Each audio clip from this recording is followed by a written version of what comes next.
Episode के शुरुआत में हम देखते हैं काई कबीले में उस्मान साहब सरदार करासी से कहते हैं, करासी में काफी वक्त गुजर चुका है, मैं सोच रहा था कि आप हमारे सामने क्यों नहीं आए। तो सरदार करासी कहता है, करासी साहब बिला वजह किसी के सामने पेश नहीं होता। ये सुनकर उस्मान साहब कहते हैं, कोई शक नहीं इसमें, करादीन के क्या अहवाल हैं जो हमने आपको तोहफे में दिया था। सरदार करासी कहता है, वो किला जो आपने हमें हमारी अजमत को जुटलाने और दबाव डालने के लिए दिया था वो बिल्कुल ठीक है उस्मान साहब, हालात अच्छे हैं। उस्मान साहब पूछते हैं, आप मुझे बताएं आप मेरे हुजूर कैसे पेश हुए। सरदार करासी कहता है, जैसा कि मैंने सुना आप सगौत बाजार को इस खत्ते का सबसे बड़ा बाजार बनाना चाहते हैं। जब मैं अपनी जमीन की तिजारत को बढ़ाना चाहता था आपने पुल की तोड़ फोड़ की और बाज़ंतीनियों के साथ मेरा मुआहदा खराब किया। अब मैं कहता हूँ कि चाहे आपका और मेरा इत्तेहाद नहीं है, चले फिर भी हम तिजारत में मुत्तहिद हो जाते हैं। तो उस्मान साहब कहते हैं, क्या आप चाहते हैं कि आपके काफिले सगौत से गुजरें। सरदार करासी कहता है, हाँ बिल्कुल, लेकिन ये काफी नहीं है। मैं अपने सामान की तिजारत के लिए सगौत बाजार में एक दुकान चाहता हूँ और आपको इसका मुआवजा जरूर मिलेगा उस्मान। अगर आप ये मुआहदा कबूल करते हैं तो मैं आपके लिए अपने जहाज़ों में से एक जहाज तैयार करूंगा जिसमें एक अमला और एक कप्तान होगा। आपका सामान न सिर्फ सगौत के बाजार में फरोख्त किया जाएगा बल्कि दूसरी दुनिया में भी फरोख्त होगा। ये कहते साथ वो हाथ आगे बढ़ाता है तो उस्मान साहब कहते हैं, तो आप ऐसा कह रहे हैं हम अपनी फौज को इकट्ठा नहीं कर सके, हम इत्तेहाद कायम नहीं कर सके,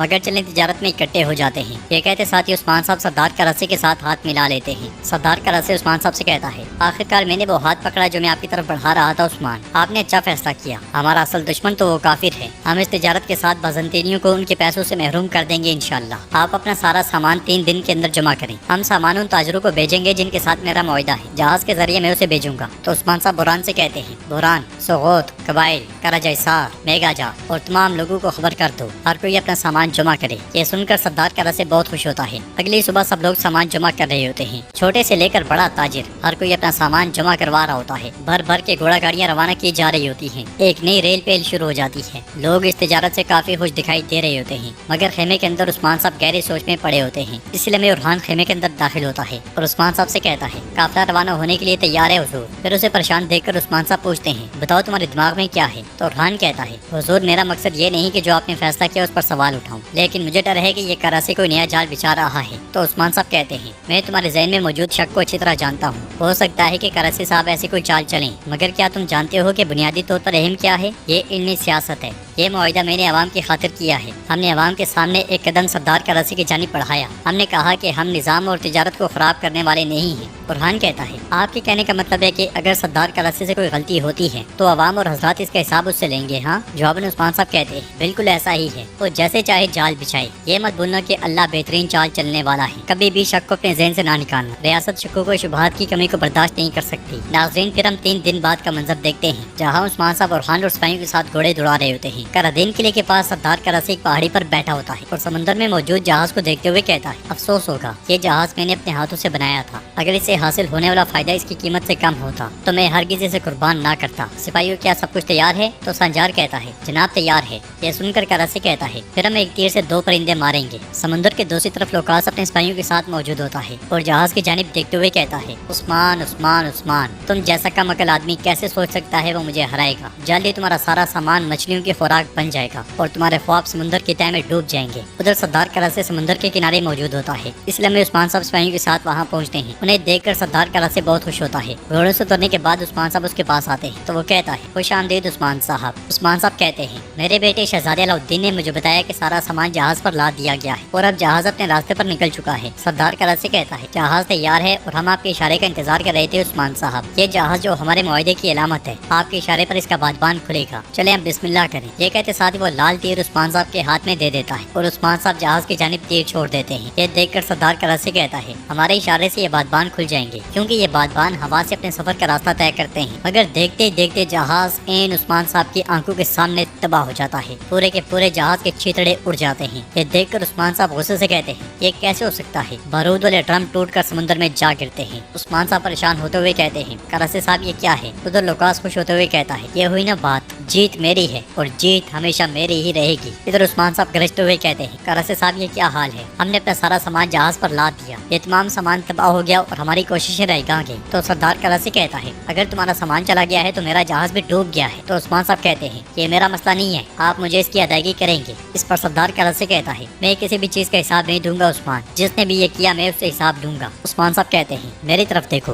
तुम्हें मेरे पास उसको लाना होगा जिसने ये सब किया है। ये कहते साथ ही उस्मान साहब चले जाते हैं और सरदार कराची मुस्कुराने लग जाता है। फिर संजार से कहता है चलो देखते हैं कि हमने उस्मान से क्या गनीमत हासिल की है। दूसरी तरफ लुकास कहता है उस्मान तुम सब कुछ खो दोगे, तुम सब कुछ खो दोगे, तुम्हें मारे बगैर मेरे ऊपर नींद हराम है। जब हम वापस जाएंगे तो हम एक बड़ा जश्न मनाएंगे अरिस्तो। सिपाही भाई सुंगड़ छुप कर लुकास को देख रहा होता है और फिर झाड़ियों से निकलकर आगे बढ़ता है। नाज़रीन इसके बाद हम देखते हैं कबीले में होलोफेरा खुशी खुशी खवातीन के पास जाती है और कहती है खवातीन आपके काम में आसानी हो, आपकी बदौलत काफिले तेजी से रवाना हो चुके हैं, मगर तमाम खवातीन उसे नजरअंदाज कर देती हैं। इसलिए में एक तरफ से हजाल जबकि दूसरी तरफ से गोंचा वहाँ आती है और गोंचा खवातीन से कहती है आपके काम में आसानी हो खवातीन। आपकी बार खवातीन बहुत खुशी से उसे जवाब देती हैं और उनके मुरझाए हुए चेहरे खिलखिलाना शुरू हो जाते हैं। होलोफेरा एक बार फिर गमगीन होकर आगे बढ़ती है। बेगम की जासूस खातून भी ये सारा मंजर देख रही होती है, जबकि हजाल होलोफेरा से कहती है मेरी बेटी होलोफेरा तुम अब भी मुझ पर यकीन नहीं करती, मैंने तुमसे कहा था कि वो खवातीन को तुम्हारे खिलाफ भड़का रही है, मगर होलोफेरा कहती है वो ऐसा क्यों करेगी। तो हजाल कहती है वो अपने शोहर की खातिर करती है, आप अपने शोहर के बारे में भी थोड़ा सोचें और अपने खानदान के साथ अपने ताल्लुकात को जल्द बेहतर बनाने की कोशिश करें। गोंजा की मौजूदगी में ये मुश्किल होगा, लेकिन क्या तुम इसकी माँ सादत को जानती हो। मैंने उसे एक बार देखा और मेरा दिल डूब गया, ये अपनी माँ जैसी लगती है। तुम कहती हो कि मैं नहीं चाहती कि हमारे दरमियान कोई दुश्मनी पैदा हो, लेकिन वो तुम्हारी वजह से उरहान साहब से दुश्मनी करेंगे। उरहान के बारे में सुनते साथ ही होलोफेरा थोड़ी परेशान हो जाती है और कहती है नहीं नहीं नहीं, मैं उन्हें उरहान को नुकसान नहीं पहुंचाने दूंगी। मगर उधर गोंचा खवातीन से कहती है बहनों जो कुछ तुम्हारे हाथ में है छोड़ो और मेरी बात सुनो, तुमने होलोफेरा के साथ ऐसा सलूक क्यों किया। तो एक खातून कहती है गोंचा खातून उसने हमारी बात नहीं सुनी, वो एक ईसाई है हम में से नहीं और इसकी वजह से बगावत हुई। गोंचा कहती है ऐसा मत करें बहनों। होलोफेरा तो वहाँ पहुँचने वाली होलोफेरा गोंचा से कहती है आपने मेरा नाम लिया, तो आप ही ने मेरे बारे में क्या बताने वाली थी। जवाबन गोंचा कहती है मैं बहनों को बताने जा रही थी कि होलोफेरा उसकी बात काटते हुए कहती है तुमने कहा दोस्ती खत्म हो गई है और मैंने कहा कि ठीक है इसका दर्द जरूर है लेकिन ये बहुत ज्यादा है गोंचा। गोंचा कहती है मैं समझी नहीं, मैंने तुम्हारा क्या बिगाड़ा है। होलोफेरा कहती है क्या तुम अब इससे इनकार करोगी। अफसोस लगता है मैं तुम्हें अच्छे से नहीं जान पाई। ये कहते साथ ही होलोफेरा आगे बढ़ती है तो गोंचा उसे पकड़ते हुए कहती है तुम क्या कह रही हो, इससे आगाह रहो, मैंने तुम्हारा क्या बिगाड़ा। जवाबन होलोफेरा कहती है तुमने मुझ पर झूठा इल्जाम लगाया और मैंने कभी मुंह नहीं खोला, लेकिन मैं तुम्हारा मतलब समझती हूँ गोंचा। ये मंजर देखकर वहाँ आने वाली बाला खातून उनसे कहती है फौरन से पहले खेमे में आओ। ये सुनते साथ ही वो दोनों चल पड़ती हैं। नाज़रीन इसके बाद हम देखते हैं कि सरदार कराची उस मुकाम पे जाता है जहाँ पे जहाज का सारा सामान रखा होता है, यानी कि सरदार कराची ने उस्मान साहब की जानिब से भेजा हुआ सामान जहाज में नहीं रखा था। कराची खुश होते हुए कहता है उस्मान ने अपना वकार और माल दोनों खो दिया। तो क्योमास कहता है इस मामले से उस्मान के खजाने को बहुत नुकसान पहुँचेगा और वो लोगों का एतमाद भी खो देगा। जवाबन सरदार कराची कहता है फिर मैं वो शख्स हूँगा जिसकी तरफ वो रुजू करेगा। संजार कहता है वो समझते हैं कि उनके संदूक पानी में डूब गए हैं, लेकिन ये उनके जहन में भी नहीं आएगा कि हमने ये संदूक बदल दिए थे और उनका सामान हमारे पास है। तो सरदार कराची कहता है आप जिस आदमी की बात कर रहे हैं वो एक पत्थर से 2 परिंदों को मारने वाला है संजार, मुझे आप अच्छे से जानते हैं। जब रात हो जाए तो ये सामान जहाजों पर लाद देना। चले संदूक खोल कर देखते हैं कि उस्मान ने हमारे लिए कितना सामान भेजा है। ये सुनते साथ ही संजार एक संदूक खोलता है जिसके अंदर पत्थर और घास फूस पड़ा होता है। वो पूरे संदूक को छान मारता है मगर पत्थरों के अलावा उसे कुछ नहीं मिलता। तो वो कराची से कहता है हुजूर यहाँ भूसे और पत्थरों के सिवा कुछ नहीं है। ये सुनते साथ ही सरदार कराची के चेहरे का रंग उड़ जाता है। तो माज एक और संदूक खोलता है तो उसकी हालत भी वैसी होती है। ये देखकर वो हक्के बक्के रह जाते हैं और सरदार कराची संदूक में से पत्थर निकालते हुए कहता है उस्मान उस्मान उस्मान कारा उस्मान, वो सब कुछ जान गया। ये कहते साथ वो दांत पीसने लग जाता है और नाज़रीन एपिसोड भी इख्तिताम पजीर होती है।